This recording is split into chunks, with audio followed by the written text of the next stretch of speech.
Saludos. Este video sería el principio de una dinámica que se me ocurrió, que tiene la intención de hablar sobre el cine. En este caso quería hablar sobre un director que me parece que es muy bueno y que valoro mucho su obra. Este director es Ingmar Bergman y voy a explicar por qué considero que su obra es tan valiosa. El primer punto es que la estética de sus películas tiene la capacidad de generarme un bienestar. Más allá de la temática de la película, la mera estética de esta me genera una sensación de bienestar, me genera un gozo estético. Es algo un poco difícil de definir con palabras, pero supongo que todos en algún momento de la vida hemos vivido esa experiencia del goce estético, simple y sencillamente por el goce de la estética. Y hablando en un ámbito ya mucho más técnico, algo que me genera mucha satisfacción es poder ver en las escenas de sus películas composiciones. Los que sepan un poco de pintura o de arte me entenderán a qué me refiero. Es fácil ver en las escenas, en la construcción de la escena, la proporción áurea, la construcción tal como se construye un cuadro. Es fácil ver todo este entramado, toda esta estructura en las escenas de sus películas. Eso es algo que a mí en lo particular, como pintor, me resulta sumamente interesante. En la obra de Ingmar Bergman profundiza mucho en el ser humano. En ciertos momentos habla mucho sobre la desesperanza, sobre la pérdida de la fe, sobre la pérdida de Dios, sobre ese momento en el que sientes que Dios no te escucha, que no hay nada más allá, que no hay nada más trascendente, ese existencialismo. Y también es curioso, pero a la vez también habla mucho sobre ese momento en el que la vida te brinda esa oportunidad o te pone en las circunstancias específicas para que puedas darle un viraje a tu existencia, ¿verdad? Hay una película muy interesante que trata sobre tres mujeres que están en una maternidad. Una de ellas, pues, es una chica joven que tuvo un embarazo no deseado, una típica chica con una mente moderna que no quiere compromisos, que no quiere atarse a nada. Y las otras dos mujeres sí deseaban sus embarazos. Curiosamente, una de ellas tiene un aborto espontáneo y la otra logra tener al bebé, pero el bebé nace muerto. Entonces, esta chica que al principio no deseaba a su bebé, que realmente maldecía ese momento en el que se había embarazado, tiene como una revelación, y en ese momento en el que ella ve sufrir a estas mujeres que deseaban a sus bebés y que los perdieron,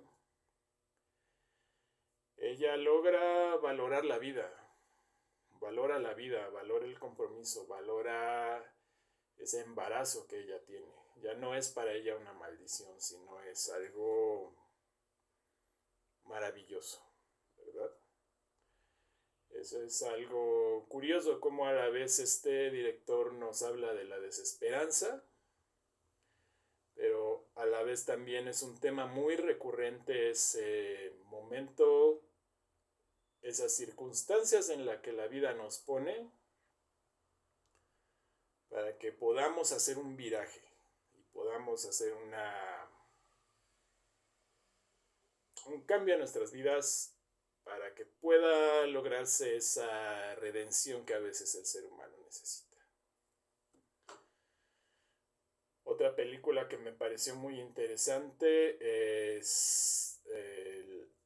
trata sobre un escritor y la manera como este escritor lidia con la enfermedad de su hija y anteriormente con la enfermedad de su esposa. Y ahí nos ponen un conflicto muy interesante. En realidad, en algún punto hay una discusión entre el escritor y su hija. Y la hija le reprocha al escritor que a él lo único que le interesa es su obra, ¿no? Que él en realidad, para él fue algo muy beneficioso que su madre hubiera muerto, porque ya no tenía esa carga, ¿no? Y curiosamente este cuate, el escritor, escribía en un diario todas las fases de la enfermedad de su hija. Y él tenía la intención de incorporar todo eso, todas esas fases y todo ese recorrido que él iba registrando en una novela que él consideraba que iba a ser la novela más importante de su vida. Él estaba convirtiendo la enfermedad de su hija en parte de su obra. Entonces, esa película en particular a mí me hizo pensar muchas cosas. En realidad, el artista se casa con su obra, o el artista puede tener algún compromiso sentimental, o toda su vida está dedicada a su obra. No sé, esa película en particular me hizo pensar muchas cosas. En realidad hay artistas y ha habido artistas que se casan con su obra, que realmente no tienen tiempo más en la vida para tener una familia, amigos, relaciones sociales. Hay gente que realmente vive así. Y ha habido a lo largo de la historia del arte gente que realmente se casa con su obra, ¿verdad?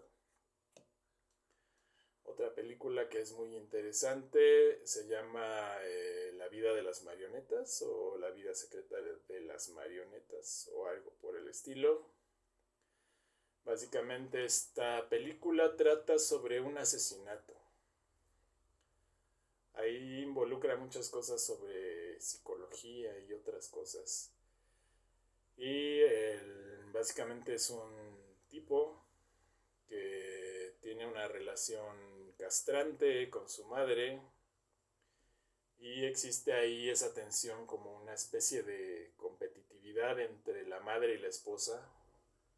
Y este sujeto tiene en secreto una relación homosexual con uno de sus amigos, que a la vez es amigo de la esposa. Y tiene un deseo oculto por asesinar a su esposa. Y al final del día este cuate termina matando a una prostituta. Para mi criterio, él desahogó ese deseo de matar a su esposa matando a la prostituta. Y termina en un cuento de necrofilia con la prostituta. Esta es una obra bastante distinta a muchas otras de las películas de Ingmar Bergman. Por cierto, que esta película incluye la que para mi criterio es la mejor secuencia de asesinato que yo recuerdo haber visto. No es como que yo sea un gran conocedor de cine, pero por lo menos en lo que yo recuerdo, creo que esa es la secuencia de asesinato más intensa que yo recuerdo haber visto. Curiosamente, esta parte del asesinato es a color y el resto de la película es en blanco y negro. Y algo curioso, algo muy interesante de estas películas de este director es que pues lo más importante de la película es la historia. Actualmente en el cine contemporáneo lo que menos importa es la historia, curiosamente, ¿no? En el cine contemporáneo la historia existe solo en función de la acción. En el cine contemporáneo lo que importa es ver un montón de acción y de escenas impresionantes, entre más excéntricas mejor, lucecitas y colores por todos lados, y la historia pues realmente es maleable. La historia es algo que queda muy maltratado, realmente. En el cine contemporáneo la historia ya no importa gran cosa. Y eso es algo también que valoro mucho de las películas de este director. Que en realidad la historia es lo principal, la historia es sólida, la historia está construida y tiene siempre la intención de poner al espectador en conflicto, de hacerte pensar, de hacerte razonar, ¿verdad?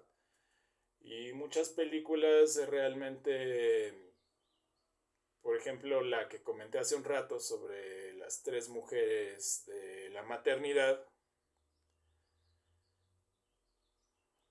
transcurre principalmente entre cuatro paredes, ¿no? Esto demuestra cómo teniendo una buena historia no necesitas grandes recursos. Teniendo una buena historia puedes hacer una buena película entre cuatro paredes. Y bien, eso es lo que quería comentar. Este director tiene una obra impresionante. Tiene muchísimas películas, obras teatrales, toda una serie de cosas. En realidad su obra es muy, muy vasta. Hay mucho que conocer al respecto. Y bueno, pues lo único que recomiendo es que le den una oportunidad a sus películas. Son películas para sentarte, disfrutarlas, razonarlas, pensar. Y nada, eso era lo que quería comentar al respecto. Invitar a mi amigo Capu 1980 a que continúe con la dinámica, a que nos hable sobre un director que él considera importante o que ha tenido alguna trascendencia en su vida por la razón que sea. Y si alguien más desea continuar con la dinámica, pues adelante, nada más me etiquetan, yo los veo, comento.